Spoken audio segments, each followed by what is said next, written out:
Thank you for joining us on Worldwide Slot Car Chat on Zoom, number 129.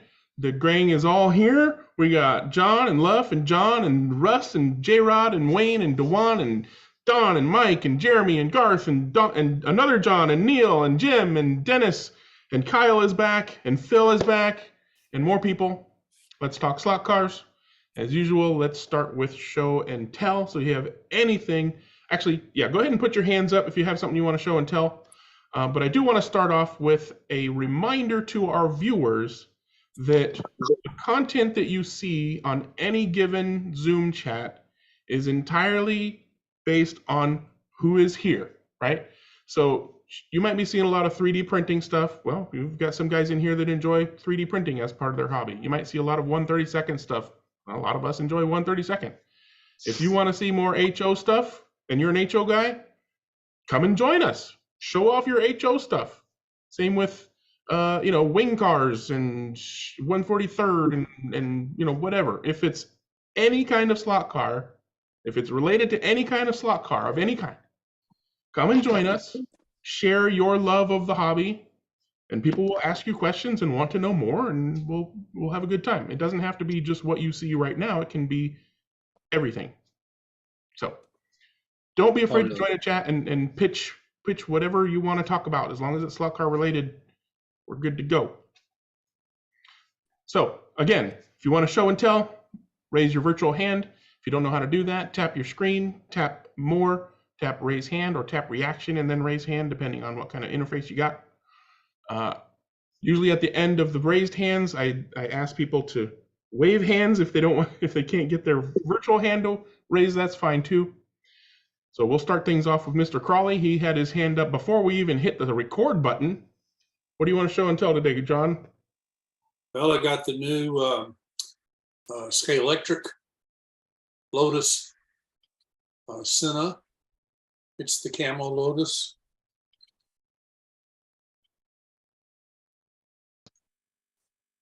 Very yellow. Very yellow. Yeah, I didn't like. It's better than the other yellow. Yeah, it's more of a camo. I wish it was a little more orangish yellow. But it is a very fast, very true handling car. I like it a lot. And it's working nicely in the F1 stable. Does that have an F1 chip hatch on it? Or is it? It doesn't, Okay. But there's a guy in our club that is putting, did we do it on this one yet? Yeah, this one has it on there at the bottom, right there. It has the patch that goes to the, I drew a blank. What kind of track do I have? Carrera. Thank you, Carrera track. One of these days I'll remember that. So you got a guy who can stuff a tiny little Carrera compatible chip in there? Well, it's a compatible chip. It's not a Carrera chip, and he's experimenting on this. He is an Probably ET. a slotted chip or a. Well, no, this guy is an IT guy from Texas Instruments. That's where he works. And he and his partner have kind of invented this. And if it goes over, they're going to try to market it. I got to tell you, on Carrera track, it is seamless. And supposedly they can flip a switch, do something, and it works on the oxygen track. So not quite sure what they do or how they do it. My idea of knowing about electricity is the plug goes up, the light goes on, and you push it down, the light goes off. Well, that kind of makes me think that they're putting an oxygen type C chip in there. But if they're developing their own, I mean, I'm sure they're probably putting something like the oxygen chip in, but they're developing it into a smaller footprint because the oxygen C chip is a little bit large for these kind of cars. Yeah. And this thing it's really the size of a postage stamp. It was quite interesting to see how they had done that. So cool. Well, once you can show us more on that, or maybe tell I'm going to try to get Harry to give me one to bring onto the show to show it. And he doesn't want to do that yet until they're really ready to market it, because he said if I do that, I'll have 6,000 people calling and writing and saying, why isn't it here? And I have send my money next week. Well, absolutely understand him wanting to, keep it close to the vest for now. But if he wants to, when he's ready, if he wants to come on and do a presentation, that would be fantastic too. Well, and the thing that he liked about it, I've never driven on an oxygen track, and he's driven on both, and also on the Scalextric track. And apparently, it does the oxygen and the Carrera gates very seamlessly. They're having a little bit of trouble with the Scalextric. There's something about the way the Scalextric interface works that they're still working on that. So, all right. Well, looking forward to more info on that then. there you go. Good stuff. Thank you, Mr. Crawley. And next up is Dennis Sampson. Go ahead. Good afternoon, everybody. Quick thing today. I don't know how many of you have seen these. I've seen threads about those popping up. Okay, so this is the box. This has been developed by Mid America Raceway in Chicago. Roger Schmidt is the owner there. He got hold of all of the original plastic molding dies or molds or whatever you'd call them from Monogram for the original midget racer, and has produced a new kit in this really nice box that looks a bit like the original box. And then the machine itself, when it's done, looks a bit like that. In your Nice. livery. Sounds Yeah. cool too. Yeah, you've seen that livery once or twice, I Yeah, guess. so we know who painted that one. Yeah. No, recognize Anyway, that. so the body and all the bright work, all the chrome is all original, exactly like the original was. The chassis is completely different, though. He has made a special chassis for it, right, out of mild steel that's been chromed. It has a 25,000 RPM Eagle motor in it, runs 826 Cox-style gears at the back, 48 pitch. It has one of his own guides up front, and he's had tires made for it. What kind of tires? They're foam tires all around, way harder at the front than the back. And that actually makes for an interesting tuning option. When I took this car out to Buena Park on last Sunday, I was playing with it there, and this little motor has a lot of steam and masses of brakes because 25K, but with the full-blown neo magnets, so it has masses of brakes. You could turn that down, but as soon as you start pushing it in the turns, it falls over because it's high. I mean, it's probably got nearly an 1/8 of an inch clearance, or no, 3/32 clearance underneath. But what I did at one point, just for fun, I swapped the tires over, put the front tires on the back and the back ones on the front, and the car ran beauty. I mean, they're narrower and they're harder at the front. So I think what I'll do eventually is just narrow down the rears so they're the same width as the front because it's the same wheel, and then put a set of hards front and rear, or just move the soft ones to the front where they don't really do anything, and run it like that. Now, Dennis, in the world of theory, where we keep the fronts off the ground or we make them slick and whatnot, why is this car getting too much traction in the back? It's getting too much traction because the tires are too soft for the. Oh, it's just the matter that the tires are too soft. Yeah, the track has that. I was running on a spray glue track. Oh, okay. At the commercial raceway, and when you do that with soft foam tires, Right. they get a massive amount of traction. So the harder ones that are on the front, just you lose all that traction, so the tail slides a little, Got it. and it becomes imminently drivable. It was actually a lot of fun. Anyway, so that's me for today. That's a cool looking car. Yeah, I think so. And that was basically more or less, after the paint job put together from the kit. You didn't have to do anything to the chassis or. No, you just have to check that it's straight and flat, of course, which they never are. But other than that, that's all you really have to do. Hey, Dennis. Yes, sir. Russ, who's selling the kits? Are you guys selling the electric? We have them at Electric Dreams. You muted yourself. Damn it. We have them at Electric Dreams and a couple of other places, I guess, should sell them. Mid America Raceway, slotcarstore.net. on the internet. He has them there. They're not cheap. They're $139.99. So does it come with everything in the kit you need? Everything in the kit you need except paint. Okay. Or it has a decent set of decals with 4 or 5 different sets of numbers and sponsor decals and the whole deal, and all of the little parts that you see on the car. Yeah. At that price, is that comparable for what you would get in 124 scale? Because I'm not familiar with the prices in that at all. Or is it still a little pricey? I guess. I was gonna say it looked kind of, as far as quality and number of parts and whatnot, pretty comparable to, you know, a BRM or A BRM or a Scale Auto or something like that. Yeah. Can we have another look at it? Sure. Hold on.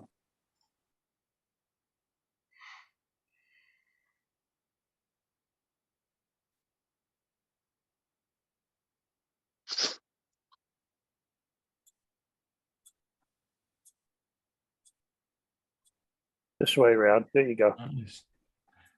As far as driving it, I know you know what you commented, but as far as that, say, compared with a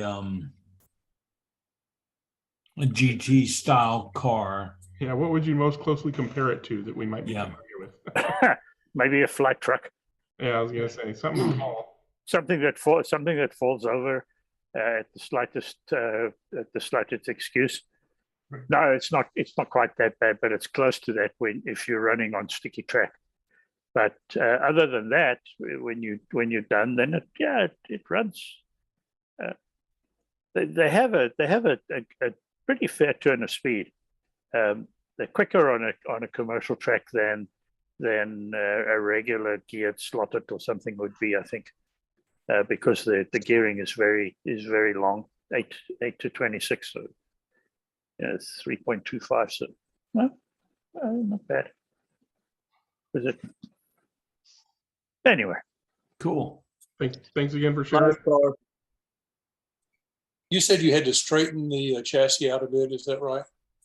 Oh yeah, they're always a little bit twisted. You know, that it wasn't that when I put it together the first time, put the wheels in, the one front wheel was off the ground, so I had a look at it, and the chassis frame was a little twisted. It's quite flimsy around where the motor is.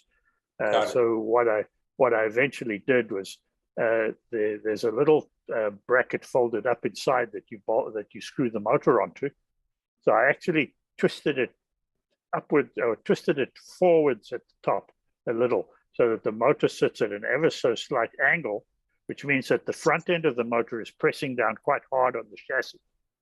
And then with the screws in and pressing down quite hard on the chassis, it tends to stiffen up that piece of the chassis where the side members are quite narrow. And that seemed to help a little. So as a comparison, how would you rate that against, say, a Pioneer, one of the open wheel Pioneers, the recent release? The Legends. Oh, the Legends? No. I've never driven a Legend, so I don't know. Oh, okay. I mean, it's 124, so it's probably it's got a brass or steel. It says 124th, but I mean it's not a very big car, right? Well, if I had some pink and blue paint, I would paint one and send it to you. Dennis, were you tempted to put like an original monogram chassis under it, the F1, just to see? No, what I'm tempted to do is to buy the sprue of chrome parts to update the one monogram chassis one that I have at home, because they're all the same parts, come out of the original mold. Very, very nicely done, actually. Krister, did you have a question or a comment? I saw you chime in there a minute ago. I want to say very nice car. Oh, thank you. Yeah, Dennis is a great builder. Yeah, I know. All right. Moving on, Mr. Caldfell, you got your hand up. What would you like to share today?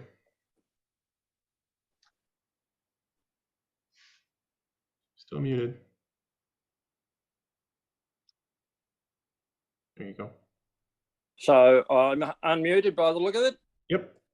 And I need to switch the camera around, and I'll try and show you the track down here, and especially something for Dennis, hopefully. I'll just try and... There we are. Can you all see that? Yeah, looks great. This is my home track here. I'll just get back a little bit and show you some of it. And this is why you'll see our style of racing down here is quite a bit different. And there's a few figures in here that I've cast over the time.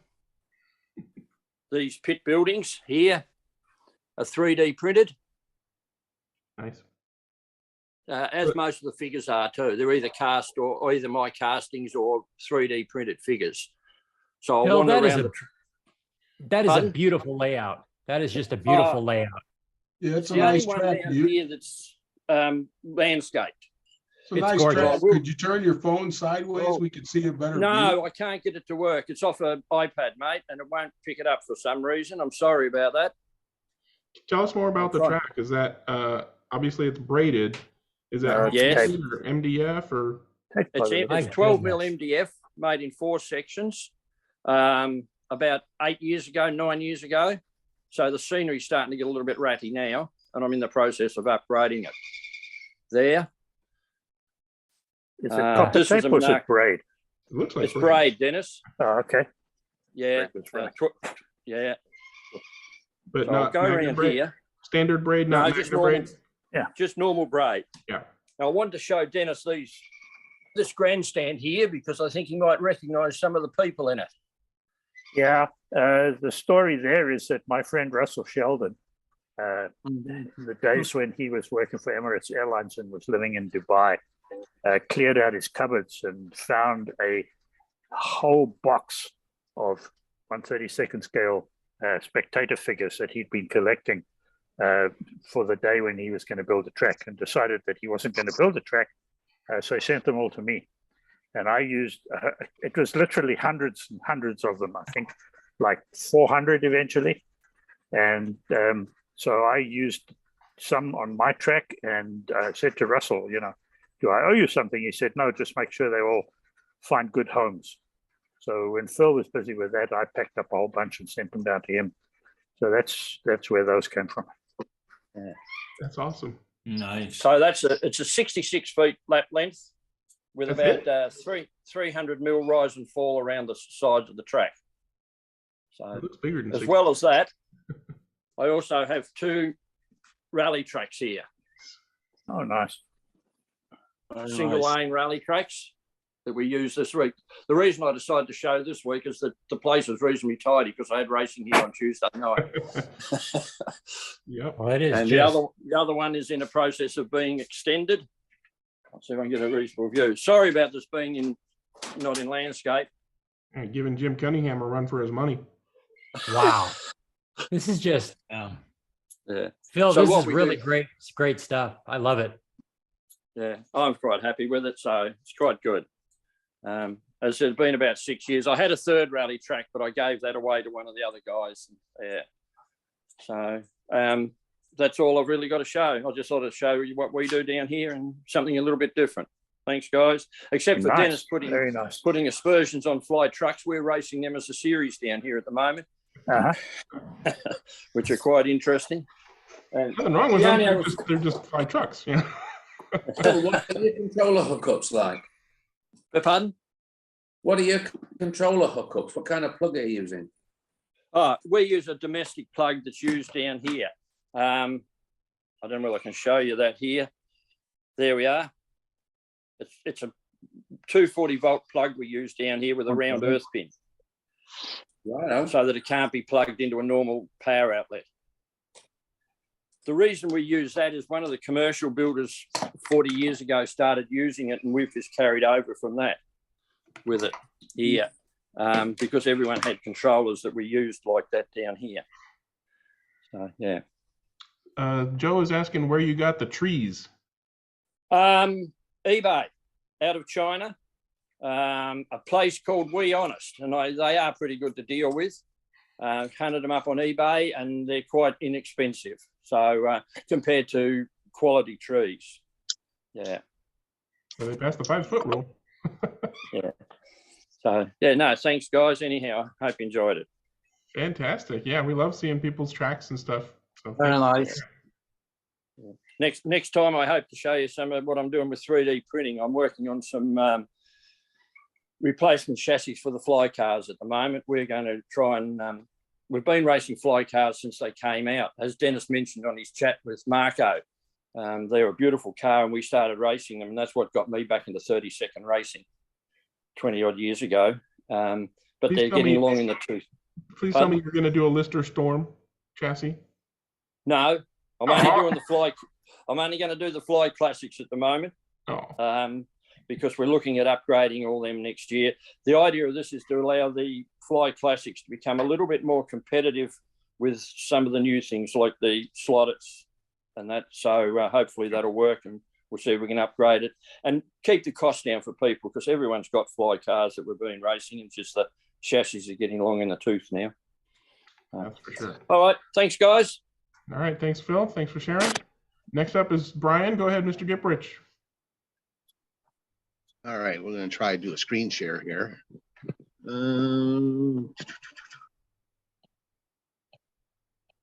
Screen.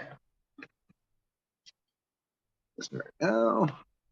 All right, can we see my phone? Yep. All right, Yep. So I got one of the bodies painted, so I thought I would show it off. That's a resin body, right? That is a resin body. So Looks nice. that's all paint. Needs yellow. So that's all I had. So Does it go just as well with the body as it did with just the chassis? it does. And actually, this is still I think this is the original chassis I printed, and it's still my favorite. It was one of those things where when I put it together, everything worked. I mean, the gear mesh on it is damn near silent. I've only added a little bit of weight to it. I've got some more lead coming tomorrow. And with the Piranha motor in it, it runs really nice. I did another one with a Predator 25K. It is a faster car, but it's not as enjoyable to drive. It doesn't have brakes for one, or not nearly the brakes this does. And this one's just seemed to be the most enjoyable to drive. It's on my shorter track. The 25K I also did with the brass pans inset, so it's a little heavier. So I think on a longer track it would be the better car, but on my particular track, this one runs pretty well. So I mean, that's the base chassis. The only upgrade is I went to 12mm tires on it, and that seemed to make a nice difference. And at the moment, I am back on rubber. I'm on the NSR Mosler rubber tires, and I have more of those coming. So I think I'm going to try to make those work. And it's not making them work. It's mounting and truing them that I'm going to have to deal with because I don't have a machine. Yeah. Let's see now. How exactly where I need to go. The other thing would be to share, because I'm also got a Sidewinder version I'm working on. So. Oh, nice. Does that fit under the same body, or did you have to? Yeah, it's the same body. Same body. Only issue with the Sidewinder, and this one actually has silicone tires on it at the moment, is it's really tight in the back. So I probably can't run a 12mm tire in there. You could probably go hubless wheels. Your wheels have hubs that stick out, right? No, those are hubless wheels. I have the gear there flipped. What about the other side? There's just a little spacer in there. Oh, okay. Yeah, no, they're hubless. Dang. So, and this is promising too, but I don't have a whole lot of lead here to play with this one. So, but yeah, it looks great. Next up is an angle winder. Those are very nice. That's a possibility, but to be honest with you, the inline is so much easier to deal with. Oh, my nasty bench there. For what I do, the inline's probably the best way to go. It's a lot less hassle as far as setup goes. More options. So that's all I got. Awesome. Good stuff. As always, thanks for sharing. Before we move on, did anybody have any questions for Brian or previous ones? I forgot to ask for any additional questions or comments on. Okay, so we're good to go. Kyle Daly is ready to do some sharing. He was our very first giveaway winner, weren't you, Kyle? I was. What you guys showed us today? So a while ago, probably the last time I was on, which is a while ago, I showed that I was designing a concrete pump in Blender. Can you see that? So I got myself a 3D printer finally and printed out the pump. So that's what it looked like. And then that's kind of how it looks like now. Wow. What printer and did you then get? That's part of a chassis that I'm still working on. Nice. I got to make this quick because my kids are causing havoc. Yep, understandable. What printer did you get? Because it must have a pretty big build It's area. the AnyCubic Mono X. So, and there was one more picture I was going to show of something else that I printed. I'm going to have to open it differently. So there's people always out there loving models to print in 1/32 scale. Do you have any plans for that 3D model? Share it publicly somewhere or sell it on Colt 3D or something? Or I really haven't got that far involved in it yet. Don't think about it. It's actually 55 scale, which is why it looks a little goofy with the tires. Those are the wheels and tires that fit the fly trucks. Oh yeah. Okay, why is this not opening?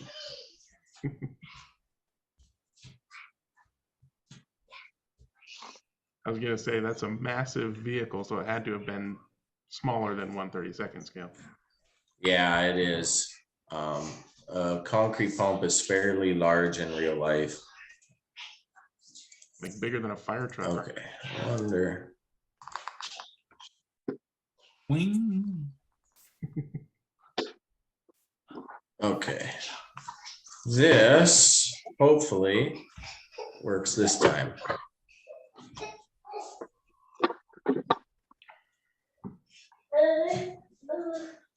Maybe. It's a surprise. Or not. Oh, is it a video? No, it's a picture, but okay. I'm a little far from my router.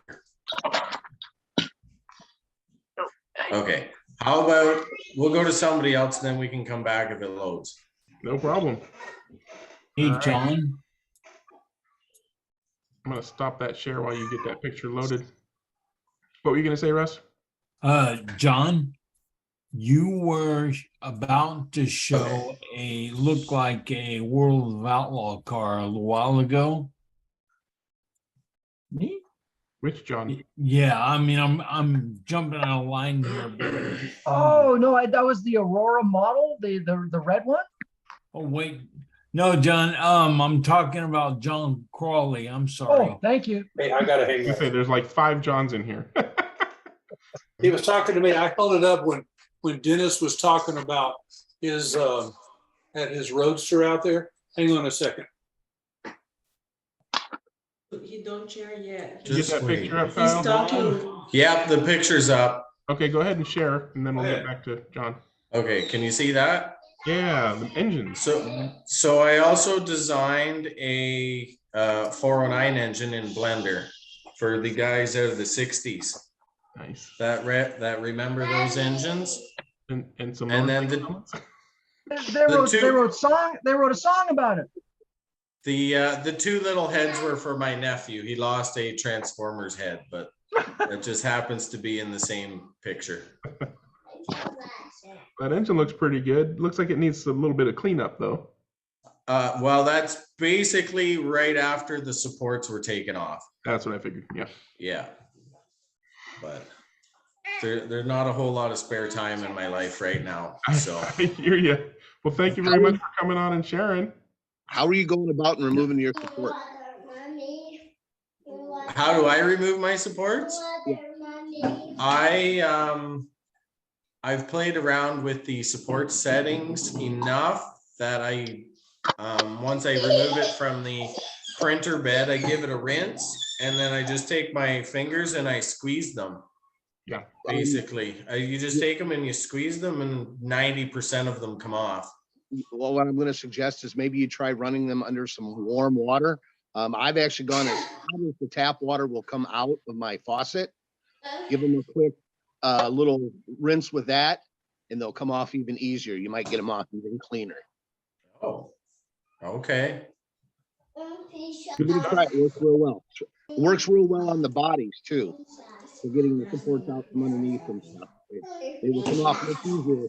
And I'm only talking the hot water out of the faucet. Give it a quick 5-second rinse, and those supports will come out much easier. Are you doing that after you cure them or before you cure them?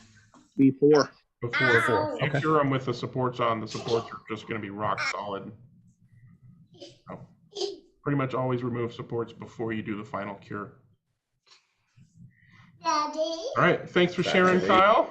Love seeing the little guy here. I'm gonna go ahead and are you okay with him being on camera? Because he's on YouTube now.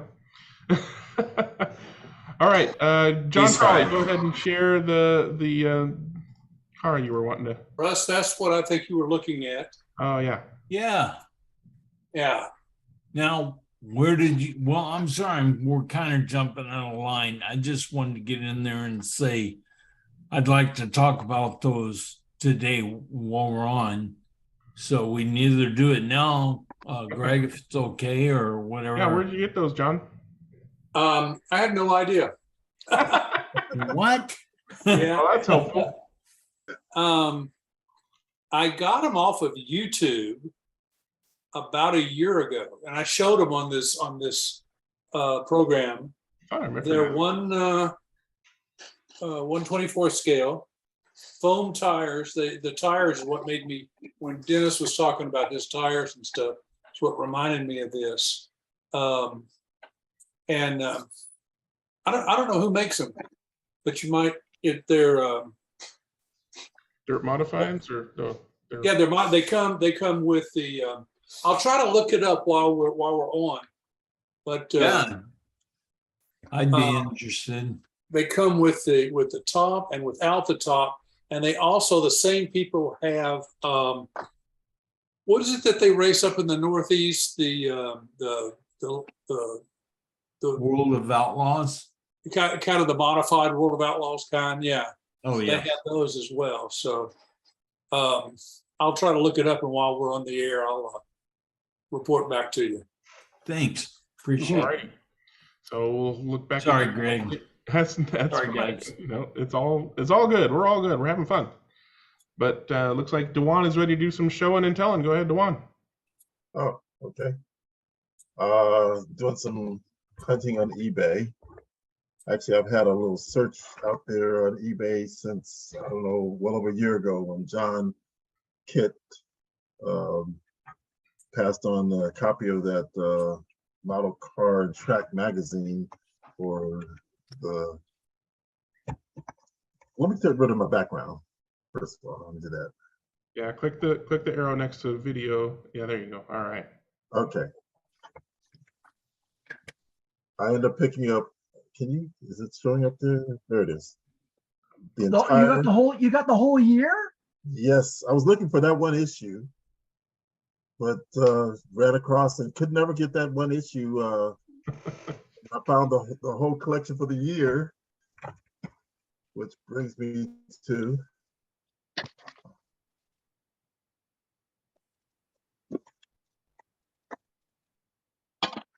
There it is. There it is. Wow. But I have the entire 1967 year of the model car track. Don't rip it. Yeah, don't rip it. What's the value of a complete year of magazines from the 60s? Whatever anyone is willing to pay. Right. You got to find the right buyer. I should imagine there's not a lot of competition.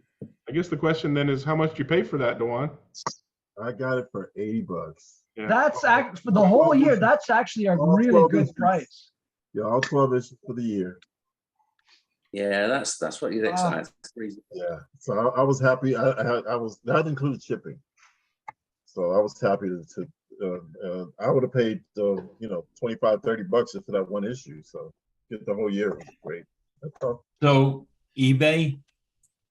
It was on eBay, yes, and I also I was contemplating because they actually had 1966 and 68, but I wanted this 1 year. It's actually fun to go through those magazines because you realize how much things haven't really changed that much. Yes, it's amazing. The things they talk about is still in existence. Yep. Yes. So anyway, that's my find. Congratulations, man. Oh, that's awesome. Well done. Yeah, golden era. Very cool. Joe had some help for Russ and John. He says the type of car John was thinking about from the Northeast is the Asphalt Super Modified. Basically a motor with wheels and a seat. Yeah. So hopefully you can find where he got that from. So thanks for sharing, Dewan. And no other virtual hands up. Does anybody want to wave their hand in front of the camera to show and or tell anything? You want to show something, waving. Krister? I'm waving. All right, I'll get back to you. Krister, I saw first, and then we'll get Mr. Weber and then Mr. Walker. I can show you the BRM is clear. Yeah.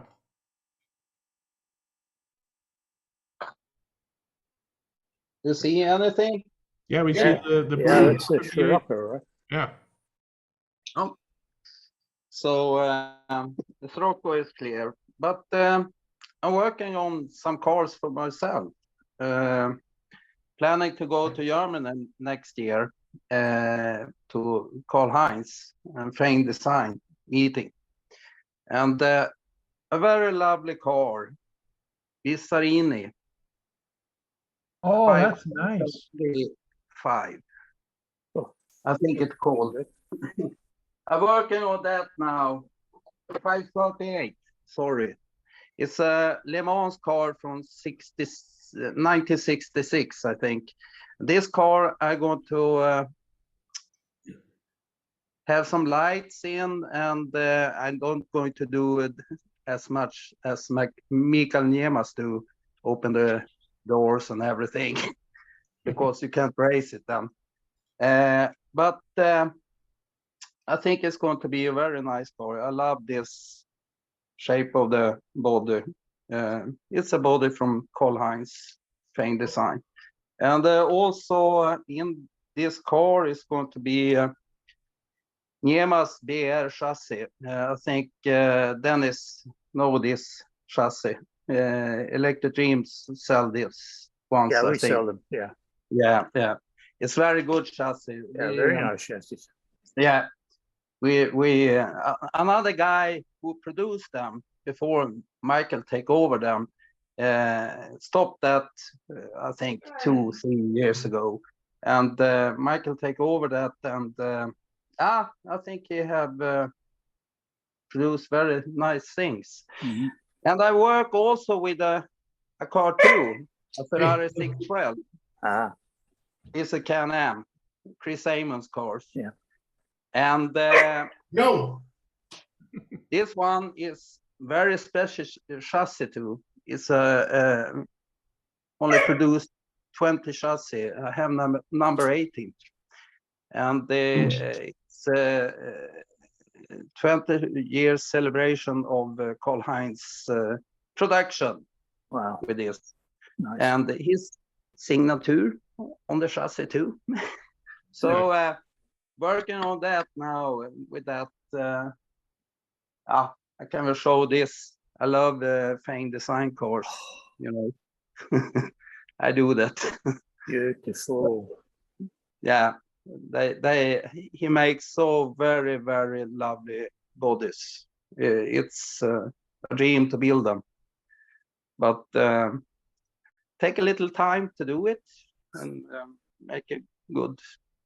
Beautiful. Good, it's good, nice things. So, but like it very much. So, yeah. Anybody like BMW? Yeah, nobody likes BMWs. No, nobody like them. Love BMWs. Drive one myself. This one?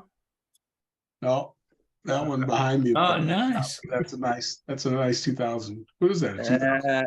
This is the last version of the 2002 with the wider body. It's from 73 or something like that, 74. Yeah. I have built a copy that could have been for my father, but the thing never went. So I did it as a nice thing, and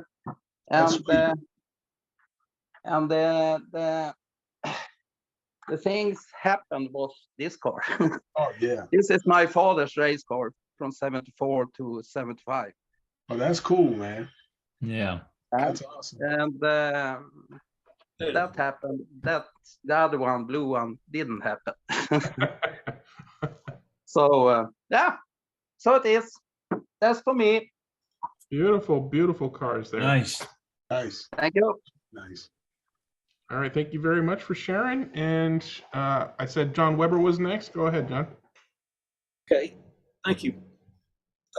Good evening, all. Let me turn off my thing. Find it.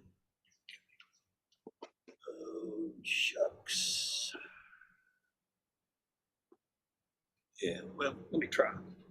Have a recent acquisition and a couple of others. As you can tell, I'm an Alfa Romeo nut, and the one on the right of the screen is a Fly Alfa Romeo GTV. And of course, in the center is the Revo slot, and the one on the left is a GTV 6. It's not a GTV 6. It's a Alfetta GTV. Made by a company called GOM, who I'd never heard of. It's a Spanish company. I think they're defunct now, but it's the only GT Alfetta type body that I've seen out there. Surely somebody's printing some of them, but anyway, it's kind of sort of an interesting comparison, and you can see the Revo slot is right on the pavement, so to speak, compared to the other two, but they'll all receive some doctoring when I actually get to start running them. Anyway, that's what I had. Nice. Very cool. Always nice to get some new cars. Especially The Revo slot GTA looks very, very small by comparison to the Fly. It is. It is. It's a bit on the small side. The wheelbase is not, but the body, particularly the greenhouse, is much more neat and much smaller. The rear windows much smaller than the Fly, and I think the Fly is probably more accurate, but it's okay. The Revo looks so good that it doesn't matter much. Yeah, agreed. Yeah, it's a very pretty car. Just as a point, not all that interesting actually, but the tires from the GOM cars, the GOM cars, 15 years ago, that was the hot rubber tire to have. Interesting. I guess the question is then, how well did they hold up over the last 15 years? Well, held up well, and a few people still have a couple of sets of them, but that was the rubber tire to have. Yeah, like, is it still soft, or how are those tires feeling, John? Oh, yeah, they look new. I mean, they look new. There's another. This was a There's new another model. one for you, John. All right, let me. Oh yeah. Okay. That's an old team slot one. Team slot. Yeah, it was a standard one, and I converted into a GTA M some years ago. Ah, okay. Yeah, and that's not too bad for size compared to the Revo. Yeah. I see. Yeah. Pretty. The Alfetta is I found new. It was the last one they had at Cincy Slots in Cincinnati. The Green Brothers. Anyway, it's pretty nice. Could use some paint, and decals, and things. We'll get there. Thanks. All right, good stuff, Mr. Weber. Thanks for sharing. And Mr. Walker had something he wanted to share. I do. Just a couple of customer builds, or a customer build. I've done a few of these in the past. I've got a couple myself, and a couple of the club guys have asked me to do them for them. This is the Fly Williams WF-07. Great looking car. Absolutely hideous underpinnings though, with all kinds of idler gears and all kinds of stuff. So I've done a few little things to the body, basically detailing pretty anal stuff, I guess. Alan Jones always had a supplementary air hose off his helmet, so I added that in, and a few other little things, but mainly it is what is under the chassis underneath. Yeah, I saw some side pins in the side pods there. Was it actually air that he was feeding through there, or was it Foster's? Sorry? Well, probably Foster's. Yeah. I have had a couple of these lying around. This is a kit I got a few years ago from Richard Mack. It's not a bad little. It's not a bad car. It would be much better with sponge tires and on a wood track with a little more motor. But it's, you know, a couple of dozen pieces in the package, and you put them up, put together, and clearance them, and all the rest of the stuff. One change I had to make, a lot of the guys are running these with Lexan bodies and different kinds of bodies, and they're using short can motors where it's a little bit taller, and the short can really won't fit under the Fly cowling. So I had to use an FF050 motor. So I just put on I just welded or soldered on a brass plate here just to raise the motor. So it fits in the screw holes and fits the clearance and all the rest of the stuff there. And then the final, there you are. And that's the little rolling chassis that goes under it. So nice. A massive improvement over the stock chassis with the 45-degree angle winder and intermediate gears and all the rest of the stuff. But to be honest with you, with hard tires and running on small club tracks, those kind of tracks and those kind of tires don't do this chassis any justice. So a well sorted out NSR or a well sorted out Scale Auto, et cetera, will be every bit as competitive as this stuff. And those are a lot easier to build than if you don't have reasonable soldering skills and all the rest of the stuff. So cool. And these days a lot easier to get hold of, I would think. Sorry? I don't think those have Richard's chassis been available for any length of time. To be honest, Dennis, I bought about 4 of these, and it's got to be, I don't know, close to 10 years. I'm guessing. Yeah, they've been around for a long time. And I haven't. I also got one of his sports car chassis at the same time. I think he's all in on brushless motors right now, so. I don't know what he's doing chassis wise, but neat little chassis. And yes, you're right, John. This is these take pins, so I had to solder on some pin tubes and use a pin mount for the body on there. So cool. This motor has now been switched. This was a 30K Scale Electric. fairly anemic, but it was running a 6-tooth pinion, so that 624, which 4-to-1 ratio helped out a little bit. But since then, I've gone to one of the Professor Motor poly neomagnet 050s, which has helped out quite a bit. Done. Very, very nice as always, Chris. Very nice. Jeez. Beautiful.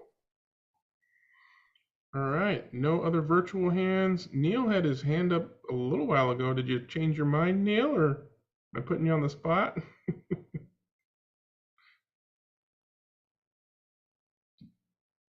I just wanted to keep the red theme going. I just purchased this on eBay.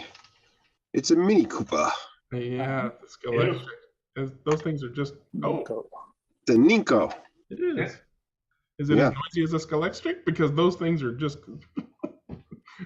I haven't had it on a track yet. I can't wait though. They're a lot of fun. It looks like it will be, but it's really nice. It's my first. Is that your first That's all I Ninko? got. Yeah. My first Ninko and my first Mini Cooper. And it's red. That's it. All right. Dennis, you put your hand back up. Yeah, I got a question for the digital guys out there. I don't know whether this is a good time. Yeah, go ahead. We'll do Club Corner. Particularly the Carrera digital guys. I took one of those BRM Alphas, the 124 scale Alpha GTAs, and I fitted I think it was a C43 chip, the slotted chip, and I put in a set of lights in the car, and my customer is saying the car has no brakes.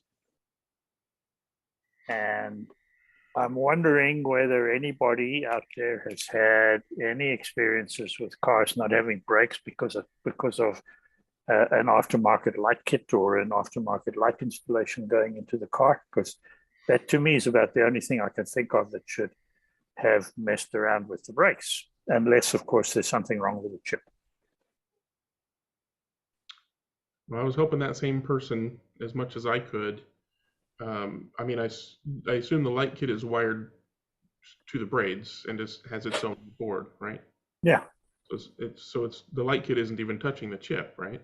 Well, the light kit is wired, as I recall, the light kit's wired to the braids, and it just takes its power from there. Because I didn't put in a separate board. I just put in the lights, so they're powered up when the car drives, and that's it. And the chips, where did you put? Where did you what you call it in English? On the motor or the brakes? Oh, ferrite, man. Oh, the ferrites? Now, the problem with Carrera is you put ferrites in it and they don't work. I think he was asking the same question I asked. You took the power for the lights from I took the power for the lights from the braids. Yeah. And the chips? And the power for the chips from the braids. Same. Okay. Yeah. And so ferrite man on the motor always, but on the braids, not on Carrera digital. Not on Carrera, no. And basically what he's not saying that there was any problem with interference or any problem with lane changing, and that's usually where the ferrite. And the manufacturer for the lights? Yeah, who made the light kit? I think the lights were just plain LEDs that I wired in. Okay. With dropping resistor, and that's it. There's no board on the lights.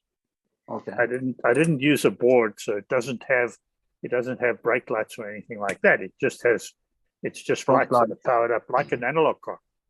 Oh, front lights and the rear tails. Yeah. So I did a little searching around, and the closest thing I could find to the problem that he was reporting was on Slot Forum. Somebody was saying basically the same thing, that they couldn't change the braking strength, but in their case, it was the brakes were on full. They couldn't make them weaker.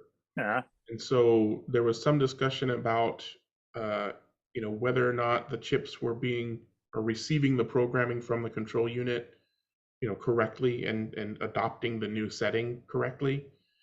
And, Slotted, they checked and did their testing and determined, yeah, it's doing it correctly. except one of the things that they said was depends on how you're issuing that reprogramming command. Like one of the people who's doing the testing using Bruce Yingling's HSS RMS on the PC to issue the command to the control unit to do that programming worked. But when they just used the control unit to issue the programming command for brakes, didn't. So it's like, well, maybe Bruce's program is doing the command repeatedly, because one of the features, is he changes those functions during a race while the cars might be going over a lane changer. And so he'll issue that reprogramming command multiple times in quick succession. So I'm wondering if in perfect conditions, the SP43 is taking the programming correctly. But in real world conditions, sometimes the control unit and the chip don't have a solid enough communication. I would put the problem into the problem, I would blame the chip for the problem. The SP43 seems to not be programming. I did ask the guy to disconnect the lights altogether and try it again. Yeah. But if that doesn't work, it's coming back to me, and I'll change out the chip and see whether that's the problem. But thanks anyway. I just thought somebody might have an answer. But thank you, Greg. I appreciate it. Do you guys have a Carrera digital control unit that you can test on? Yeah. Yeah. So I just have the control unit and a controller and a power supply, and I put it on there and press the button. I mean, that's about it. Yeah, I had him do a test where basically he does the programming and then holds the rear wheels off, and then sees how quickly it spins down, and then reprogram it with a different setting from min to max or max to min to see if it changed. And he said it didn't change. Yeah, well, this is what this guy's saying too, but yeah, it's the same guy. Minimum the whole time. It's the same guy. Pretty sure it's the same guy. Because he said he got it from. He said you built it basically. So. Oh, this is the guy that said that I'd built it? Yeah. Yeah, okay. Yeah, so when you get it, I'm assuming that nothing is going to change, and he's going to end up. He's saying to me that it has no brakes. Yeah. Not that it's full brakes. No, that was the slot forum that I found that was similar but different. I get you. Yeah, so the guy with no brakes is your guy. That's the guy we're trying to help. Mm-hmm. So when you get, you're probably going to get the car back. So when you get it back, obviously do the same test to see if you will program it. And then I'm wondering if you put another SP43, if it has the same problem, like it's a manufacturing error, not just a one chip fault kind of thing. So I want to hear back about that. Sure. Okay. I'll let you know next week or whenever I get it back. I wasn't able to find any other similar. That's fine. But thank you for trying. All right. Enough digital talk. Let's move on to Club Corner. Does anybody have any past, present, or future multiple people racing talk they want to talk about? If so, raise your virtual hand and we'll get to you. John, were you waving your real hand? Did you want to talk about racing? Okay, you wanted to, don't mind me, he says. All right, I don't see any virtual hands wanting to talk about club related activities, so we can move on to another topic. Jeremy, did you want to bring up your topic now, or? Sure. I spoke to you guys a while back about math trading with board games and how we could do that in slot cars, but getting this up and off the ground has been kind of hard. So one of the things I think Greg had said earlier, like maybe try Facebook to do it. So I created a Facebook group for people. I'm going to have me and Greg is like moderators, but I just wanted to provide a link to you guys if you guys are interested in seeing how it works and what we can do with it. But if we use Facebook, obviously you're going to have your actual name there, your identity. So it's just, I think for me, it's a little safer because you know who you're trading with. And maybe if we only invite people that we personally know and vouch for, because the problem with math trading is you have to trust the person that's going to send the car that they want, and you're going to get one from somebody else that you don't know about. So I'm going to post that in the chat here for us. And just, there will be a question that asks, if you want into this, to leave a name of who invited you. This way, if you invite somebody later and they say, Michael invited me, I can go, okay, Michael, did you invite him? Yeah. So we're good. So we just don't have we just don't get spammed with people. Although Michael's probably not trading anything because he's got every car ever made right now. Anyway. So basically, it's like the mob. You got to vouch for somebody. Right? Hey, you got to vouch for somebody to get into this mob. Yeah. One of the nice things about Facebook groups is that, like, I invited some local guys that I thought might be interested that I would trust to do, participate in this. If you invite somebody via Facebook, go to your friends list and invite them, then when they go to join, you'll see that they were invited by a specific person. So whoever sent them that invite via Facebook will be listed invited by Greg Gaub. So, but if people just get the link, then they won't have an invited by notification. So that's a good idea, saying that they were invited by, put a little question for the joining process that says who invited you. So if we get like 20 people or so, let's say we get 20 people that are in North America, because we can't do this worldwide because even shipping to Canada from America is just a pain in the butt. But shipping to Australia is just insanely expensive right now.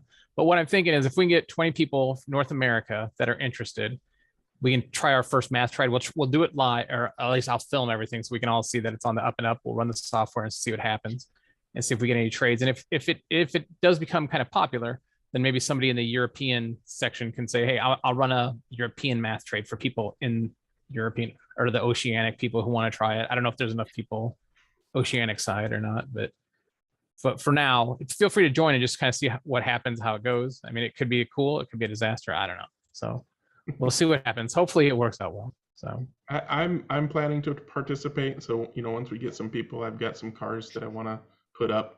So just to kind of give everybody an overview of how math trades work, if you're not already familiar, basically your group of trusted people all list the thing or things that they want to put up for trade.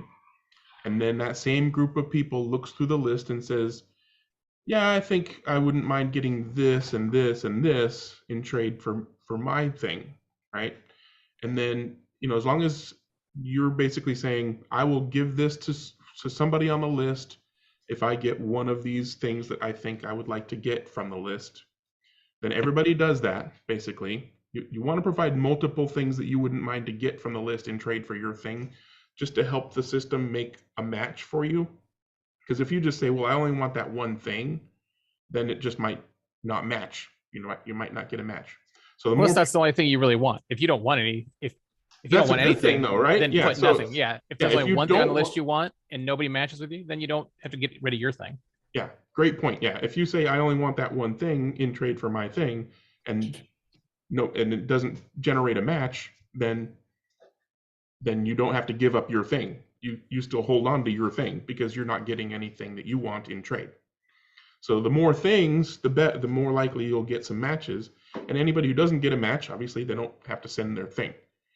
So I think it's going to be fun. I'm going to give it a try. So if you guys want to give it a try. Also, when you join, I created a quick little video to kind of show what a math trade is and how it works. And we've been doing this in the board game community for 10 years now, and it works well. So. The video with your daughters? Yeah. That was good. I liked it. Sort of. They're not actors, neither are we. All right. But hopefully you guys join. I see a few people already joined. So if we get about 20, I'm thinking about 20 people, then we can give it a try. Yeah. So basically, you're creating the G20 for slot cars. What's the G20? that's like the UN kind of thing. No. Yeah, it's 20 countries. The world economies. Oh, you Canadians. All right, good stuff. So if anybody wants to join, hit the link. Chris, did you have a comment? Sorry? Huh? Sorry, I thought I heard Chris's voice in there. No. The other Chris. We got 2 Chris's. We got 5 Johns. Anyways, if you're interested, hit the link in the chat. I'll also. Do you want me to put it in the YouTube description or just leave it in the chat for us? I would leave it in the chat for now because YouTube people all over the world might go, oh, click and start going, and then we don't know who's who. We'll let it grow more organically for now. Yeah, let it grow slowly. Yeah. Okay. So yeah, hit that link, you guys, if anybody in here is interested in that. If you're watching this on YouTube, it's not going to be in the description. Maybe someday in the future we'll put that more publicly. Mike, you get your hand up. Do you have some club activity you want to talk about? You're still muted. You are still muted. Mute. Thank you. I was gone this week, so I don't have any club news, but I do have a question. I wonder if anybody has tried to chip any of the vintage Polycar F1s. Oh, the classics, not Are not vintage classics, yes. It looks like the only way you can get a slotted chip in there is to chop off part of the forward portion of the mount for the pod. And since that has a RevoSlot style pod where it's connected to the front only, that makes things a little rife with problems with moving the front end around. So I was wondering if anybody had ever done it, and the only way I can see to do it now is to put a Scalextric afterward chip in the original style F1 chip that they had in there. It can do it that way, yeah, and mount it on the side. But I was wondering if anybody had done it with a slotted chip or had any experience with it at all. No, sir, but I mean, there's no reason why you couldn't just cut that front tongue off the Polycar pod and just glue the pod in. Glue the pod in, did you say? Yeah. No, sorry, I retract that. Forget what I said. I was thinking about a different chassis. No. Yeah, this is the one where basically the entire rear end of the car and motor and everything is a pod. No. Is a pod, yeah. Yeah, another choice that would be possible would to put outriggers on it to, put a piece of metal, for instance, if you wanted to, and then mount screws so that you have a T-style mount, and then have enough room to put the slotted pod. But I don't have the cars yet, so I can't say for sure. I was just going to ask, if you happen to have one handy, you could show No, us. I don't. In fact, I just ordered them while we were here because they came out with the BRM now. I was waiting till the BRM came out, and I want to get that one and another one for the race series. And then I looked at there was a review of the Ferrari 312 on YouTube, and I looked at the chassis and went, "Oh, wait a minute." So I think I've got the solution okay, because I ordered a couple of chips from Scalextric, the early ones. And if you're ideally, the absolute smallest chip available is the F1 DPR chip. Yes, but the problem with that one is that the IR is mounted inside the assembly. I mean, you pull the chip out of the plastic, obviously. Yeah, but you still can't. You'd have to mount it longitudinally, which is insane.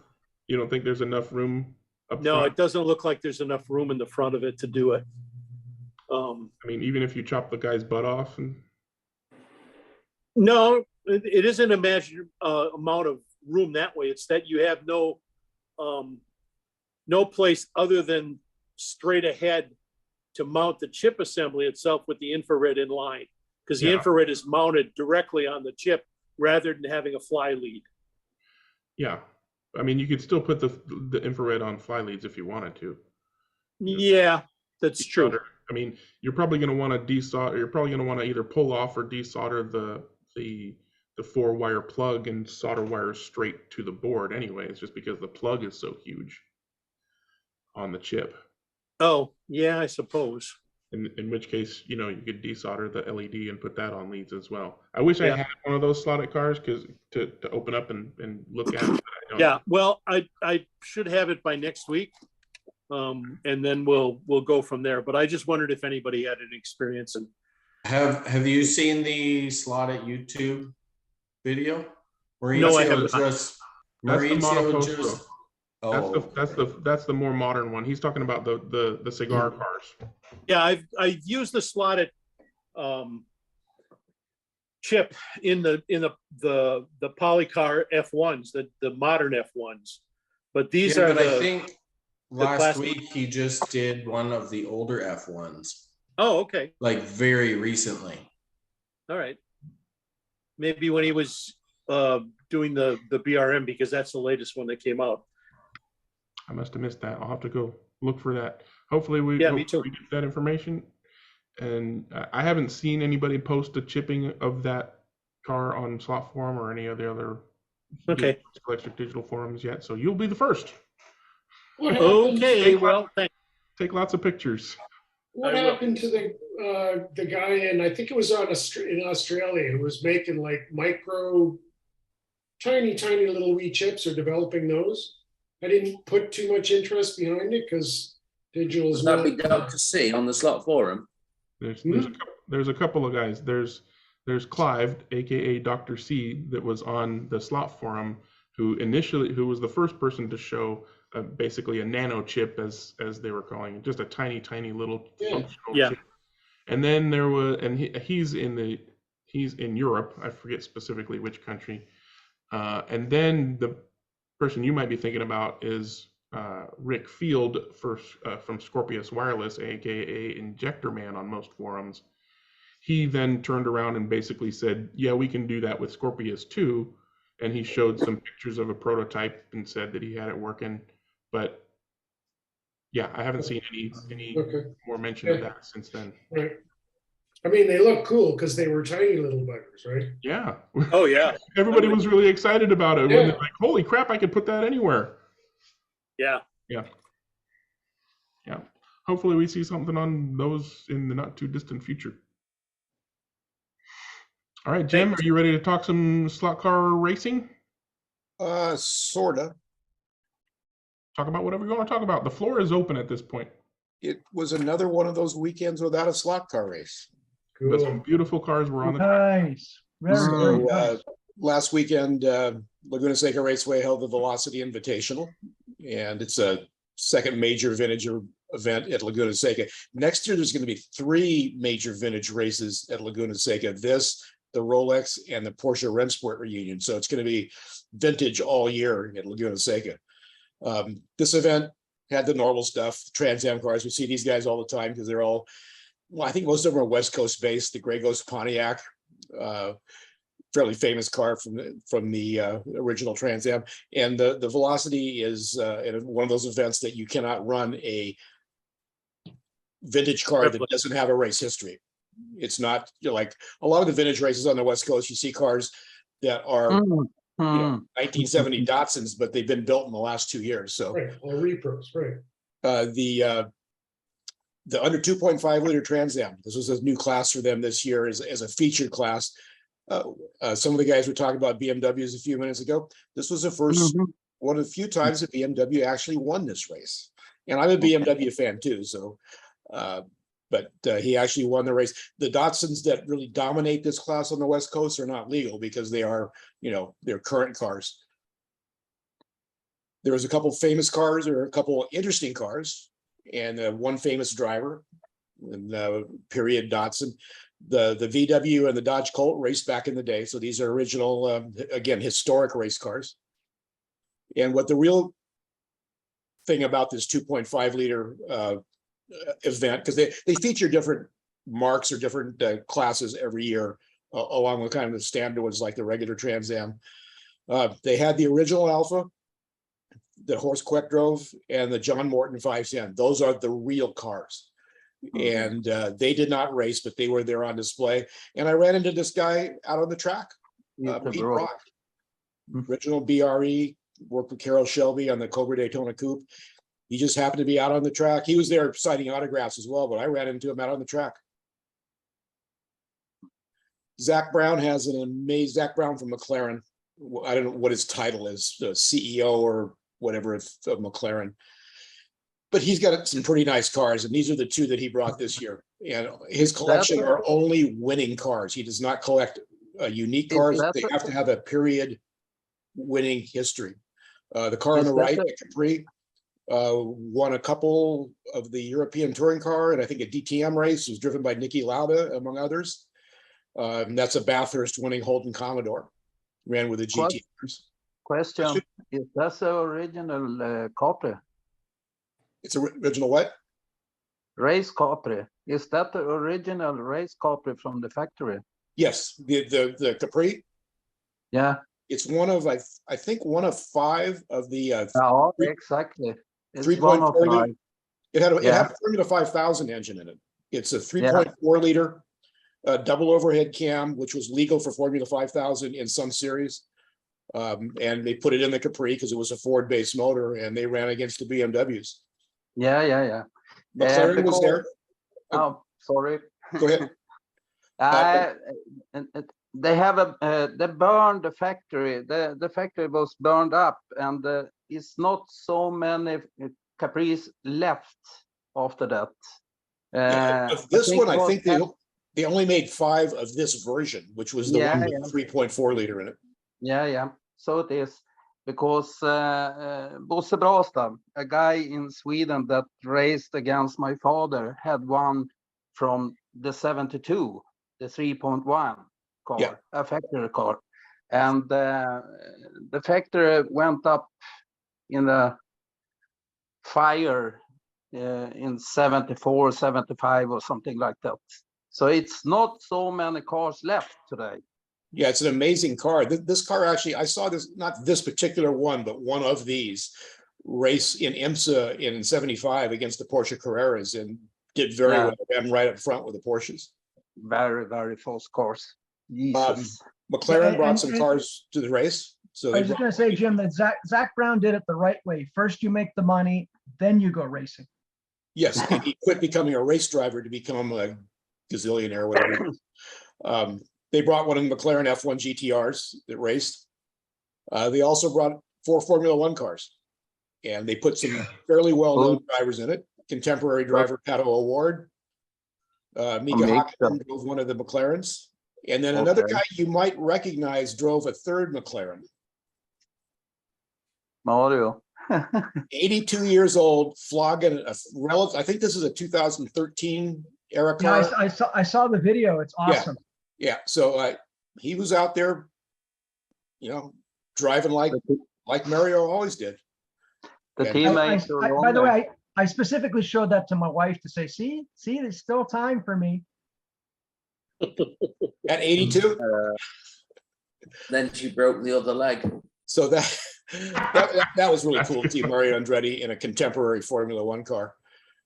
There's just the normal stuff you see at normal stuff: Ford GTs, Lotus 23s, Cooper Monacos, and so on. Somebody mentioned a few minutes ago that they were an Alfa fan. There was 2 or 3 of the GTZs there. So Alphas are very well represented. There's a Ferrari GTO following that Alfa. Oh, I love the Giulietta behind there too. Yeah, so there's some cars that are there that are worth a little bit of money. The Corvette C5R, 2 of them, both same year. I think these are 2 friends that bought these, and they campaigned them in vintage racing. I talked to a friend of mine, Rick Vogelin, who actually was the PR director for Corvette, and I showed him this picture. He goes, "Yeah, we painted them blue one year. We didn't win, and we never painted them blue again." One of the features that this isn't technically a historic thing, it's Mini versus Mustang. So it's a recreation of some historic type events. And last year it was held at night. This year was because it was a month earlier. It wasn't at night, but it was right at twilight. So the Minis all had the lights from the previous year, and they just got out there and they run with the Mustangs. Mustangs running down the straightaway. The Minis catch them under braking in the turns. It's a blast to watch these guys go out there and race. And there was about 25 or 30 of them. They run an hour. They do a 5-minute pit stop and change drivers in between. And so it's 30 minutes, 5-minute pit stop, and 30 minutes. So it's a really cool event. That's like a Rottweiler being chased by a bunch of Chihuahuas. Yeah, if you've ever seen it, if you go on YouTube, you can find it. There's some images from the day where the Ford Galaxies were running against Mini Coopers in England. Yeah, as well as Cortinas. Yeah. Yeah. But the Mini, probably the smallest race car ever, and the Ford Galaxy, probably the biggest race car ever to be on a road course. So that's on YouTube if you can find it. There were some other things there. It wasn't just vintage. It's an invitational event. So there was this. I think that's a GT3 car. They were out running around. There's supercars all over the place. You don't often see more than one McLaren F1 anywhere, plus all these different Ferraris and so on. And there were some not so supercars. So all the Minis there, in the Mini Mustang race, they were there. They had all different kinds of them. Like a Ghostbusters. Ghostbusters Mini Cooper. Yeah, absolutely. But if you look in the background, there's Bugattis, There's 4 GTs on trailers. There's just all this stuff everywhere. It's just an amazing event to go to. I'd never heard of this car, but this is a supercar. It starts at $2 million if anybody wants to get the checkbook out. But the reason I put this video in, I've never seen a car do this. Watch the wing. Oh, it's changed. Yeah, active, isn't it? Yeah, I have seen that. So not only does this brake, go give more downforce under braking, it articulates depending on right or left hand corners. Craziest thing. I thought it was broken when it first time it came around. They had a quote rally class. The Lancia is definitely a rally car. The Ford Focus is more of a rally car turned into a Pikes Peak car. They had a couple of Subarus, which actually they were kind of boring on the track, but the Subaru kind of got into it.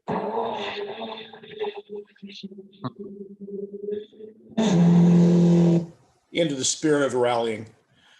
And then the last one, I'll show you, these guys, I've seen them 5 or 6 times. They go around the country. I haven't been there, but I've seen them at Indy. They've been at Sears Point. They've been at Laguna Seca. They're called the Ragtime Racers. They're on Facebook if you want to look them up. These are all pre-1920. And they go out there and just, you talk about the spirit of racing, and some of these are just extremely mind-boggling expensive cars. Some of them are mega fast, but these guys just have and gals, there's a woman driving a couple of them. They just have a blast. And these old cars, they're slow. I really had, if you're into photography, I had to slow my shutter speed down even more to get the right shutter speed. And they just have a whole lot of fun. I have no idea what he's doing, but he's pumping something. It's probably for fuel pressure. Oh, could be. Yeah. Yeah. To get up to the oil pressure. They're going uphill here in a second. It's the only car in the world you get carpal tunnel. It's like oil pressure to me. So yeah, that's the corner before you go up the hill in the corkscrew. So they're having to build up some kind of pressure so those cars can get up to the corkscrew. So anyway, that's the Velocity Invitational, because again, there was no slot car racing this last week. But it's very nice to see the cars. Oh, super! Thank you. Yeah. Thanks, Jim. Those pictures are awesome. It's inspirational for slot cars because you can race different types of cars together and still have a blast. Yeah, and there's a lot of slot cars. There's a lot of cars there that have been recreated in slot cars. There's the Sam Posey Challenger, a couple Javelins, the Mustangs. There's the Parnelli Jones Mustang. So a lot of the Trans Am cars. As well as some of the others, obviously the Formula One cars, the Corvettes and stuff like that. So there was a lot of other classes, but I didn't want to spend, didn't want to. A question. Yeah. Question. How is it with the historic racing in the States and Canada and so? Lots of cars. It's huge. It's there's races all the time, all over the country. Historic racing in the United States is not it. When I watch the historic racing from England, it seems like they're doing a lot more racing. These guys are doing a little bit more of showing. And like I said, a lot of the cars you see now, the big classes, Formula Ford is a huge class, and they really race because those cars are wouldn't say expendable, but they're not like mega bucks. One of the guys out here runs a Lotus 61, runs extremely competitive. But they usually get 20 to 30, sometimes 40 cars for Formula Ford. The sedans, again, is a big class, but a lot of them are not period cars. They're built to period specs, kind of like the Division 3 in slot cars. They're new cars that are built to the original specs.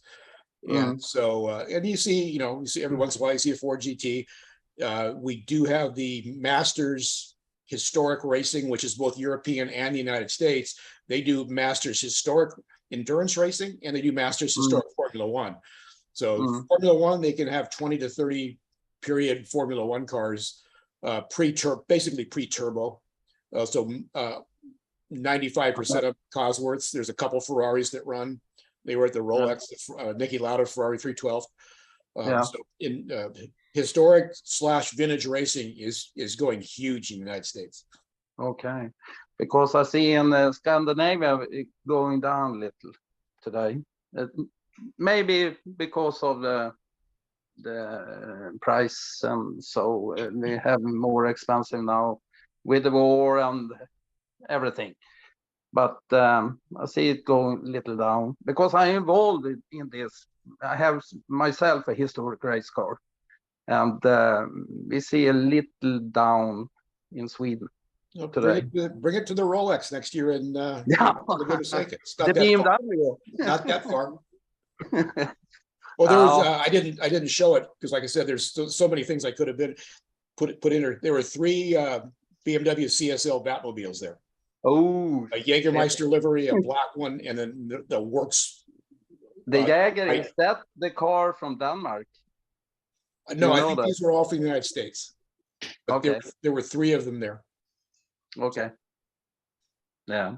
I have my car is much older. It's from 64. It's a Tisa 1800. So much for real cars or not real cars, full-size cars. Back to slot car racing. Thank you. Okay. All right, thank you for showing that. My favorite thing about that event and presentation was just the sheer variety of, I mean, you pretty much, everybody here and anybody watching had to have seen some kind of car that they like in that presentation. So that was fantastic. I even saw a blue and yellow one. Yeah. The Sunoco Penske Camaro was there. I think it's the original one. I'm not 100% sure, but pretty sure it is. Or one of them. Thank you again for that presentation. Lovely photos as always. Jeremy, you got your hand up. What you want to bring up?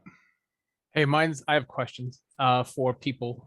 Chris had turned me on to, I joined a new club that does a lot of like brass chassis, metal chassis. So he recommended for one of the classes is the Goblin chassis. And I found that I can get bushings for the back here to fit a 3/32 axle. This is, what is it, 1/8? No, 1/4 inch hole. But the front, if I'm trying to convert this to a 3/32 axle, is there a bushing that fits that, or should I just sleeve it with brass, or what do I do with that? Yeah, sleeve it. Just put a sleeve it with a brass tube, yeah. Yeah. Well, I'm not as stupid as I thought. All right, I had it ready, but I thought that can't be right. But if you guys say it's right, it's right. All right, good enough. And do you solder that brass then? I mean, keep it flat, or do you just let it float? Okay, solder it in. Okay. Yep. All right. And if you don't have one, a really good tool for that is a tapered reamer. It's so that you could make the holes exactly the right size. Yeah. Okay. But All right. the holes are probably okay to start. It's pretty close. I haven't. There's not slop in there. So all right. I just want to make sure I wasn't doing anything stupid. No, Thank but you. well done, Jeremy. Because when all else fails, brass. Mm-hmm. Yeah. Brass, I guess, fixes a lot of things. Oh yeah, brass is your friend. Thank you, guys. Good stuff. The one thing I wanted to kind of mention was today or yesterday, Slot at Polycar announced their 2 new 4-lane slot car sets of the Polycar track. Yeah. Fan freaking tastic. Great for the hobby. You know, the power bases and controllers aren't that great, but at least it gets, you know, people into, you know, 4-car racing, and, you know, pick up a set and pick up some cars to stick on it, and you're good to go. No, does it come with? Because I thought Polycar had the adjustable voltage on their stuff, Yeah. right? Yeah, So so that's one good thing. That's one good thing. Yeah, so it'll have those adjustable voltage power supplies. So whatever cars you put on there, you can find a good voltage or the skill level of your racers. And can you run deep wood guides on that track on Polycar? You guys know? Yeah. You can? Okay. I think so, yeah. I was gonna say, is there a guide that would get jammed, or like? Oh, who makes those red guides? Who makes those Slot Invasion? Do those fit through there too? Because I know those are kind of thick and wide. I think they will fit. I haven't tried, but I'm pretty sure they will. Yeah, don't the Slot Invasion ones narrow down the center, like some other? A little, but not much. Not too much. They work great on Carrera tracks, so I imagine Polycar is almost exactly the same. Yeah, just the only difference might be that the Polycar R1s are smaller than the Carrera R1s, so maybe on the inside of the Polycar R1, but probably not, because only Scalextric has such a narrow slot that cars get jammed in it from the guide, pretty much. I've been meaning to ask about the lane width on the Polycar track. Is it 3.5 inch or wider? It's enough for most 124 cars. I think it's 90 millimeters. And 90, yeah. Yeah, it's not as wide as Carrera. It's not as wide as Carrera, but I think it's 90 millimeters, very close to what the Ninko ones were. Yeah. So it can take and what the original Polystore track was. I blundered onto a Spanish or an Italian fellow, I'm not sure which, Facebook page today, and he had a reference to, I think it's Scale Auto is coming out with their own track soon, and they have a big diagram that shows all the different types that are on the market right now, all the different plastic tracks that are on the market right now. They had a diagram on their website, so with measurements and things like that. So that might be kind of handy to check out. Yeah, great, thanks. Yeah, the thing that I like about the Polycar sets is that both of them are figure eights. So, you know, I'm a big proponent of even lane lengths, even if it doesn't necessarily matter. But one set has R2s and R3s for all the turns, and the other set has R1s and R2s for all the turns. So both sets together would give you a pretty good variety of making a much larger 4-lane track where you are probably going to use most, if not all, of the pieces. You probably leave some. And it doesn't have cars in it; it's just the tracks. Yeah, so you get to pick whatever cars you want. You're not stuck with some cars you might not give a hoot about. And it's going to be theoretically upgradable to the digital format when they go to digital. Yeah, I mean, it's just like any other slot car track that has. Yeah, you just have to add in the lane changes and whatever control units you need. Yeah, the non-lane changing controlling tracks are the same. So would you be able to use regular conventional controllers on that? I know that they give you the cheapy ones, but how difficult, does anyone know? The Polycar power bases use a headphone jack style connection, so you'd need to rig up your own adapter. I think somebody makes an adapter that you can buy, I think.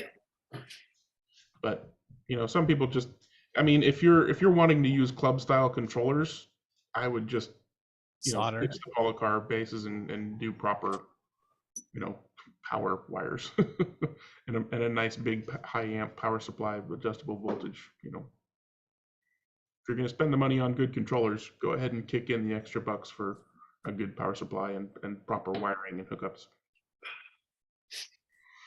I did have one more thing to show that I forgot about, and then just to make Mike all nice and jealous. Jealous. Yeah. There you go, Mike. Jorli. That's the Polycar BRM. That's the new Polycar. Yep, just came out this week. So did you already take the screws out? Can you pull the body off? Curious to how much room there is in there. I don't think there's much. Let me grab a screwdriver and I can take it off. Hold on. If you're grabbing a screwdriver, Dennis, do you have a Lotus 72 as well? Yeah. Grab that as well. Okay.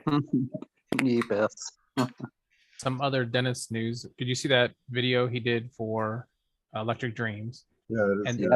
And then I think in that one, Marco said something about the Ninko Classics. Did you guys hear that? Yeah, I just saw the first third. Did he buy the molds for that, or is he thinking about it, or anybody know his plan? I mean, Dennis might know the plan, but might not be able to say what the plan is. Okay. All right, I'm just going to take the body off. The interesting thing about the BRM is that it has 4 screws to hold the body on. Some of the others do as well. The Lotus has. Was that the car Rodriguez drove? What, Chris? I say, was that the copy of Rodriguez car from Monaco, the Jorli? No, this is the Seifert car from. This is Seifert. Okay. Yeah. I don't remember from where. Austria, I think. Oh. can be. I think they only won one race that year. Yeah. In Monaco. Yeah, I think that. Getting the bodies off these things is always, oh, damn it, I need another screwdriver because there's a little flat screw at the back here. While Dennis is dismantling cars, if anybody has anything they want to, Yeah, I'm going to put you on speaker rather than in my ears. I can ask Dennis, how do you do with your 124 BRM cars with the camber in the front? He might not have heard that. Just took his headphones out. Can you hear us, Dennis?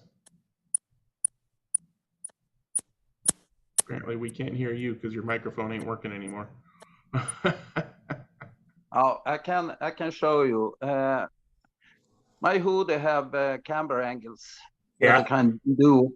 So I cut the tires so I have the whole thing in the. You uncambered it. Yeah. So the car go much better. Yeah. With this setup. I haven't tried that. It looks good. Are you running sponge tires? No. It's rubber. It's original tires. But the problem is if you drive with the camber, as they have built these things, it's very in the corners. Yeah. Yeah. So I do this with my hoodie. Do the angle, and then you have the whole thing on the track. And it works better for you? Yeah, I think it worked better for everybody. The trick is actually cutting that angle. What technique did you use to cut that angle? I mean, I have my hood is special because I can. Do you want to see it? I can show you. Well, you have a fancy machine. That's the answer to my Get a question. machine does that, yeah. All right, so here's the BMW, that's the BRM. So this is the BRM that's opened up, right? And I guess along the sides here, there's a fair amount of space in the body if you wanted to hide a chip in there. Yeah, the only way I can see to put a slotted chip in there is sideways with chopping off the front leg of the pod mount. Yeah, I don't know. I haven't looked at it. I haven't looked at it close enough yet to see. Basically, when people say, "Can you chip these things?" I say, "No, they're too small." You would probably have to, for Scalextric, you would probably have to find some spot right in here somewhere, underneath all of this lot, to put the sensor. Yeah. And so it's going to have to be on a fly lead. You're not going to do it any other way. Yeah. Yeah. Now well, if the possibility remains, I don't know what the distance is between those as far as the width of the chip, that you can cut the front part of that off and take the front screw off. You could cut from here forward off and use just that mount and these two mounts to hold it. That would work. And then there may be enough space there, but it's going to be tight. Yeah. And the Ferrari that I looked at, the Lotus 72 is never going to take anything. What's the difference in the guide lead, Dennis? Oh, is that what you want to know? Okay, hold on one.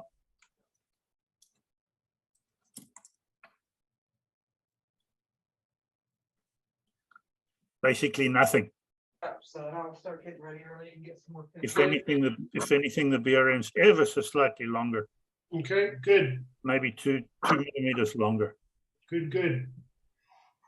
Yeah, I haven't run the car yet, so I don't know. But it looks pretty good. How much of that front strut piece do you think could be removed on the BRM? All the way back to where the second screw is, right the way back to here. No, I mean the silver part, the front suspension for the front wheels. Oh, this? Yeah. Can any of that be removed? Yeah, it's possible, I suppose. Just There's have lots of little bits and pieces in there. What you might have to do. Oh, sorry. I'm trying to look at the car and then I'm trying to look. What you might have to do is glue this section here down onto the chassis and then cut this whole centerpiece out. Yeah, that's what I was thinking. That may be the only way to do that. But I don't know that that's going to help you much in terms of anything, because that's where the body mount posts go, right through there. Oh, okay. Never mind. Oh, okay. Yeah. That's not going to make any difference. It's not going to help. Basically, you've got the space from here back to there, this width, and that looks like maybe 10 millimeters. So it may not be enough, Mike. But turning the chip on its side and hiding it down the side here somewhere is probably your best bet. Yeah. Well, in the BRM, I can see that since the front section of the chassis is mounted to the body, you're not going to have as much wiggling around as you would with the Ferrari that I looked at. The Ferrari looked like it barely had any pieces along the side to stabilize it at all. Yeah, I think you're right there. I don't remember. I don't know that it has any kind of side mount. It's basically just the front and the back. Yeah. And the guide lead on the Ferrari is quite a bit shorter than on the BRM and the Lotus 72. Yeah. So the space in between that Dennis was saying between the guide tongue and the front axle is going to be reduced as well. So yeah. So as far as those might be difficult for placing the chip. The BRM looks like it'll have plenty of room for the chip. As far as putting the other one I got is the March, and it also has the expanded side pods on it. Yeah. Okay. So I think I'll have plenty of room. So what I was gonna say is for if you're gonna put the LED on fly leads anyways, are you familiar with the Sure Change guide? Yes. Yeah, it's got the fly lead attached to the guide. Yeah, the LED is right up at the very front of the guide. Yeah. So you don't need any chassis to fit the LED in because it's connected to the guide. So you could, if you don't have any, you could probably still get some. Every time I see somebody post about it, he pops up and says, "Yeah, I still got some I can sell you." Huh. All right. I have one or two. I've just never actually used it. That might be a good thing. The only thing I don't like about that is, of course, the moving of the wires of the infrared. Yeah, and those are pretty stiff. Yeah, you'd want to replace the wires with some nice soft silicone. Yeah. Something small. Yeah. Yeah. That's all I can think of. Okay. Thank you. Thanks for showing us the inside of that car, Dennis. Oh, you're welcome. And Mike, yeah. I got to try and put it back together again, of course. Spend the next 10 minutes putting that back together. Well, it's just the front suspension pieces that clip into the way that they fit into the body. Yeah. It's a little difficult, but Well, it's look not at too bad. It's one of the better versions. I was gonna say, look at that fancy tire truer. Holy cow. Give me a sec. Oh, this is the thing you can do, the change the camber, negative or positive. Oh, wow. So it's from Germany, and you rebuild it with this piece. And therefore I can do a camber on the front or camber on the rear, depend on. Can you still get that? Is that still available from somewhere? Oh, you can get it from Germany. I think Dieter Jens have, or Werks, or Matthias Park. They produce that, and also you have drums in different size, so you have directly same on left and right rear tires, and it's going from 29.5 to 22 or 21. Out of curiosity, how many degrees of camber are on that setup? Now you can go from, I think I have also drums for that too. 5, 6 different. I don't know the angle exactly, but it started from 0, 10 up to 55 or 60 or something like something like that. Well, my question was actually how much is on the original setup car? Oh yeah, the BRM car itself. Yeah. On the BRM. I don't know how much. I never measurement, but I do it by eyes. Yeah, I have one of those. I haven't done anything fancy to the front tires, but But got at you least know, 10 degrees on it. in model racing, as we do with the hard body bodies, we use camber in the rear because we have suspension in the front. It functions like a go-kart. Yep. The rear inner tire go up and the other hold, and then we have to do that to have a good grip on the rear tires. Yeah, no, I understand that part of it. Too bad we don't have pneumatic tires in slot cars. Yep. That's what actually you could get. I think you could probably get some if you had narrow wheels in the side and then cambered the outside edges. You might be able to get something out of that. Well, I mean that's the advantage of the sponge, is that the outside tire compresses in a corner, which allows the chassis to roll and utilize the camber. But on a hard tire, that doesn't happen. Yeah, so it is. That's true.